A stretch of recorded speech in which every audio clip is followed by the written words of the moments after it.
আসসালামু আলাইকুম। কেমন আছেন সবাই? স্বাগতম আমার graphic string YouTube learning channel. তো আজকে হচ্ছে আমরা ফটো রিটাচিং দেখব এবং হচ্ছে ফেসে যদি কোনো দাগ থাকে, কোনো প্রবলেম থাকে, এগুলা হচ্ছে আমরা কিভাবে স্মুথলি রিমুভ করতে হয় সেটা আমরা দেখব। যারা আমার আগের যে প্লেলিস্টের ভিডিওগুলো দেখেন নাই, তারা ভিডিওগুলো দেখে আসতে পারবেন। তো আমার চ্যানেলে ঢুকে দেওয়াই আছে ফটোশপ বেসিক টু অ্যাডভান্স। তো আমরা আমাদের ক্লাসটা শুরু করি। এখানে একটা ছবি দেখতে পাচ্ছি যেখানে হচ্ছে অনেকগুলো দাগ দেখা যাচ্ছে। তো এগুলা হচ্ছে আমরা কিভাবে তুলবো সেটা দেখাবো। আর হচ্ছে আমি আমার কিবোর্ডটা নিচে শো করতেছে, এই যে আমার কিবোর্ডটা, আমি কি কিবোর্ড ইউজ করতেছি এটা আপনাদের জন্য অনেক বেশি হেল্পফুল হবে। আচ্ছা, যাই হোক, ক্লাসে গেলাম। তো আমরা দেখতেছি এই ফেসটা হচ্ছে একটু স্পটগুলো আছে। তো আমরা কিভাবে স্পটগুলো উঠাবো, আমরা এখানে যাওয়ার পরে হচ্ছে যে স্পট হিলিং ব্রাশ টুল। ওকে, এইটা দেখাবো, সবগুলো টুলসে দেখাবো। আচ্ছা, আরেকটা বিষয় এখানে ভালো করে খেয়াল করেন, এখানে একটা তীর চিহ্ন আছে ছোট্ট করে। এইটা আমরা ক্লিক যদি করি, দেখেন এই হচ্ছে আমাদের টুলসগুলো সিঙ্গেল লাইনে হয়ে যাবে। যদি আমরা এটা ক্লিক করি হচ্ছে ডাবল লাইনে হয়ে যাবে। অনেকে এটা নিয়ে কনফিউজড হয়ে যাবে। তো যাই হোক, এটা বলে দিলাম আর কি। এই যে সবগুলো এখানে আছে।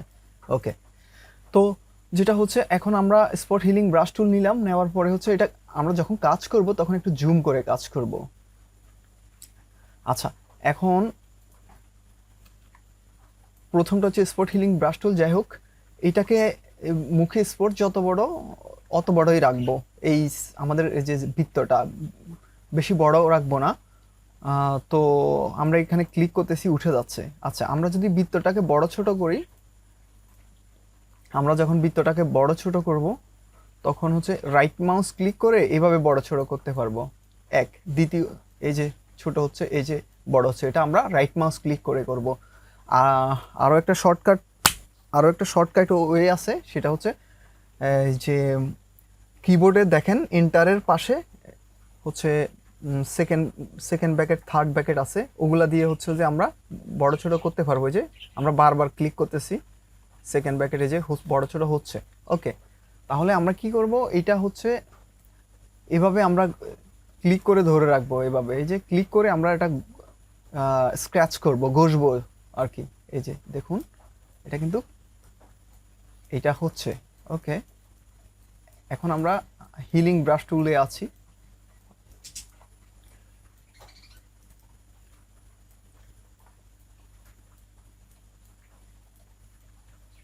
ঠিক আছে, এটা একটা সবচেয়ে সহজ একটা টুলস। ওকে, আমরা এটা কয়েকটা টুলস দিয়ে দেখাবো আর কি কিভাবে হচ্ছে এটা তোলা যায়। এখানে হচ্ছে আপনারা রাইট মাউস ক্লিক করে হার্ডনেস কমাতে বাড়াতে পারবেন। অনেক সময় এটা কাজ করার সময় পাশে স্মুথ হয় না, সেক্ষেত্রে হার্ডনেস কমাতে বাড়াতে পারবেন। ওকে, তারপর হচ্ছে স্পেস বার চেপে হ্যান্ড টুলের কাজ করতে পারবেন, ছবিটাকে এইভাবে নাড়াতে পারবেন। ওকে, কুল। আচ্ছা, এই ভিতরটা বেশি বড় করলে কিন্তু হবে না। আচ্ছা, ঠিক আছে, এই টুলস দিয়ে তাহলে আমরা কাজটা করতে পারতেছি, কোনো প্রবলেম নাই। আচ্ছা, গেল এইটা। আমরা আগের পর্যায়ে চলে যাই হিস্টোরি টুল থেকে। হিস্টোরি টুল যদি খুঁজে না পান, উইন্ডোজে সবখানে টুলসগুলো আছে, এই যে হিস্টোরি টুল। ওকে, ওকে, তারপর হচ্ছে এখানে আরেকটা যাব, হিলিং ব্রাশ টুল। রাইট, হিলিং ব্রাশ টুলটা হচ্ছে কি, আপনি এটা ওই যে এই টুলসের মতো, এই টুলসটা খুবই গুরুত্বপূর্ণ ফটোশপের, ক্লোন স্টাম্প টুল। এই টুলটা এই টুলসের মতো। আমি এই ক্লোন স্টাম্প টুল নিয়ে একটা টিউটোরিয়াল রেকর্ড করব। তো যাই হোক, এখন এই টুলসটা কিভাবে কাজ করে, হিলিং ব্রাশ টুল। এইটা হচ্ছে, ধরুন হচ্ছে আপনি এই দাগটা ক্লিন করবেন, তখন অল্টার দিয়ে আপনি যে জায়গাটা সিলেক্ট করবেন, এই যে অল্টার দিয়ে এই জায়গাটা আমি সিলেক্ট করছি, তারপরে এখানে ক্লিক করছি, তার মানে ওই যে এই যে প্লাস চিহ্ন থেকে যেটা সিলেক্ট করছেন সেটা এখানে রিপ্লেস হয়ে যাবে। এই যে আমি এটা হচ্ছে একটু বুঝাই, ধরুন হচ্ছে যে এই জায়গাটাকে আমি কি করব, এই কালারটা এখানে আনবো, ঠিক আছে। তো আমরা হিলিং ব্রাশ টুলটা নিয়ে আমরা যেটা করব, আমি সার্কেলটাকে আর একটু ছোট করে নিই সেকেন্ড ব্র্যাকেট দিয়ে। তো অলটা দিয়ে এই জায়গাটা ক্লিক করলাম, ক্লিক করে হচ্ছে এই যে এইভাবে ঘষলাম, ঠিক আছে। এটা এই টুলসটার কাজ শিখবেন, এটা দরকার হয় ক্লোন স্টাম্প টুলের মতোই। তো আমরা এই টুল দিয়ে হচ্ছে যে কাজ করব, এই যে সুন্দর কাজ করতে পারতেছি। হ্যাঁ, আগের যে টুল দিয়ে দেখাইছি ওই টুল দিয়েও করতে পারবেন, এই টুল দিয়েও করতে পারবেন, যেটা দিয়ে স্মুথ হয় ওইটা দিয়ে আপনি করবেন। ওকে, আচ্ছা, ঠিক আছে, দেখালাম। ওকে, আর দেখানোর দরকার নাই, আশা করি আপনারা বুঝতে পারতেছেন। ওকে, আচ্ছা, তারপর থার্ড প্যাচ টুল। প্যাচ টুলটা কি তাহলে? আচ্ছা, আগের জায়গায় যাই, হিস্টোরি থেকে ব্যাক। প্যাচ টুলটা দেখাচ্ছি, প্যাচ টুলটাও সুন্দর। এই প্যাচ টুলটা এই জায়গাটা সিলেক্ট করছি, ওকে, সার্কেল দিয়ে সিলেক্ট করে এটাকে ক্লিক করে ধরে এখানে আনবো।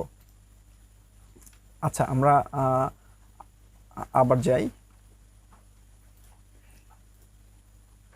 Control D select. আচ্ছা, ওকে, এই জায়গাটাকে আমরা কি করব, এই যে এভাবে সার্কেল দিয়ে মাউসের লেফট লেফট বাটন চেপে এভাবে ধরবো, ধরে এটাকে ক্লিক করে পাশে নিয়ে আসবো। দেখুন সুন্দর হয়ে গেছে।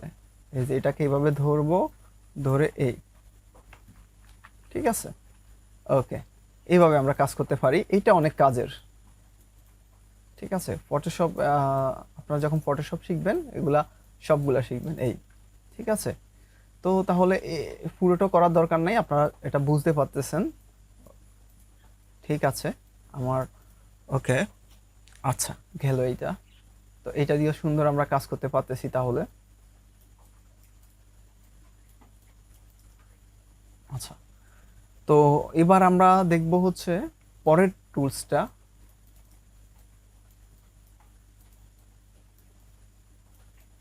ওকে, ওকে, সরি, এটা হয় নাই।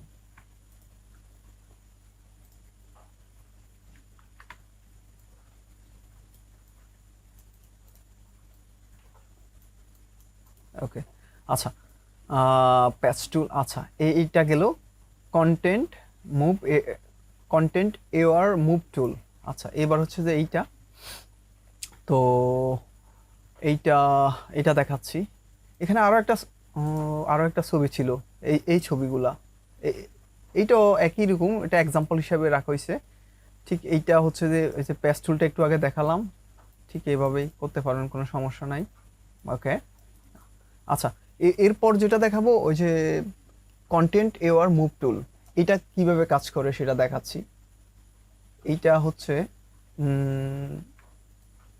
এটাকে এইভাবে ধরলাম, ধরে এই যে টিক চিহ্ন আছে এটা দিলাম, তাহলে কি হলো, এটা রিপ্লেসমেন্ট হয়ে গেল, ঠিক আছে। এটা রিপ্লেসমেন্ট হয়ে যাবে। আপনি যদি কোনো কিছু রিপ্লেসমেন্ট করতে যান, ধরুন এটা আমি রিপ্লেসমেন্ট করলাম, এই যে এটা রিপ্লেসমেন্ট হয়ে গেছে। আচ্ছা, রিপ্লেসমেন্ট করার পর একটু একটু দাগ থেকে যাচ্ছে, তাহলে কি করবেন, ওই যে দেখালাম হিলিং ব্রাশ টুল নিয়ে একটু এভাবে করে দেন। আচ্ছা, যাই হোক, তাহলে কন্টেন্ট এআর মুভ টুলটা তাহলে কিভাবে কাজ করে, কোনো কিছু রিপ্লেস করার জন্য আপনি এক জায়গা থেকে এক জায়গায় রিপ্লেস কিছু নিয়ে যান। ধরুন এখানে তিলটা, এটা ধরুন এই, এখানে আমি এই তিলটাকে এখানে নিয়ে আসলাম, এন্টার চাপবো, কাজ শেষ, আমার কন্ট্রোল ডি সিলেক্ট। দেখুন তিলটা কিন্তু উপরে, তিলটা কিন্তু নিচে চলে আসছে, ভালোই দেখাচ্ছে, খারাপ কি? হ্যাঁ, আচ্ছা, তাহলে এটা হচ্ছে কি করা যায়, এটা হচ্ছে কোনো কিছু মুভ করা যায়, রাইট। আচ্ছা, ঠিক একইভাবে যে কোনো কিছু আপনি মুভ করতে পারবেন, কোনো সমস্যা নাই। আচ্ছা, এখানে হিলিং, আচ্ছা, এখানে নাকের উপর আমাদের ক্যামেরার ফ্ল্যাশ পড়েছে, আমরা এটা হিলিং ব্রাশ টুলের মধ্যে ঠিক করব। এই যে খুব সুন্দরভাবে হচ্ছে। তবে এখানে আবার স্টাম্প টুল, ক্লোন স্টাম্প টুল ব্যবহার করার দরকার নেই এখানে, তাহলে পেজের যে স্মুথনেস ওটা নষ্ট হয়ে যাবে। ওকে, এটা এটা আমরা এখানে ব্যবহার করব না, এটা অন্য কাজে ব্যবহার করব। যাই হোক, এখন আমাদের হচ্ছে যে রেড আই টুল। আচ্ছা, রেড আই টুলটা কি? রেড আই টুলটা হচ্ছে, এটা এখন দরকার হয় না, প্রথম যখন ডিজিটাল ক্যামেরা বাইর হয়েছিল, একদম সর্বপ্রথম যখন ডিজিটাল ক্যামেরা বাইর হয়েছিল, কিন্তু যখন আমরা হচ্ছে আমাদের এই মোবাইলে ক্যামেরা বাইর হয়েছিল, যেমন আমি যখন সিম্বিয়ান সেটগুলো ইউজ করতাম, তখন এই প্রবলেমটা হইতো। তখন হচ্ছে যে ছবি তুললে অনেক সময় রাতের বেলা, কিংবা হচ্ছে রাতের বেলা বেশি হইতো, চোখে ফ্ল্যাশ পড়লে এই যে এরকম লাল হয়ে যেত। সেটা এখন হয় না আর কি, এখন ক্যামেরাগুলা অনেক ইন্টেলিজেন্ট, এটা অটো দেওয়া থাকে আর কি, এআই যেটা বলি আর কি। তো ওইটা সে অটো রিমুভ করে দেয়। যাই হোক, এখন এরকম এরকম চোখে যখন রিফ্লেকশন পড়বে, তখন রেড আই টুল, যদি এটা খুব একটা দরকার হয় না এখন, এই টুলটা নিয়ে জাস্ট আমরা একটা ক্লিক এখানে করবো, দেখেন সাথে সাথে কিন্তু লালটা রিমুভ হয়ে গেছে। এই লালটা রিমুভ হয়ে গেছে। ওকে, ঠিক আছে, এই হচ্ছে বিষয়। তো আপনারা এই চারটা এই পিকচার রিটাচিং এর এই টুলসগুলা আশা করি খুব সুন্দরভাবে হচ্ছে, আশা করি বুঝতে পারতেছেন। হিলিং ব্রাশ টুল, এটা একটু ঠিক করে দিই। এবার আমার সাথে সাথে প্র্যাকটিস করেন। এরপরে আমি আরেকটা টুল, ক্লোন স্টাম্প টুল নিয়ে করব আরেকটা টিউটোরিয়াল করব হচ্ছে ব্রাশ টুল নিয়ে। ওকে,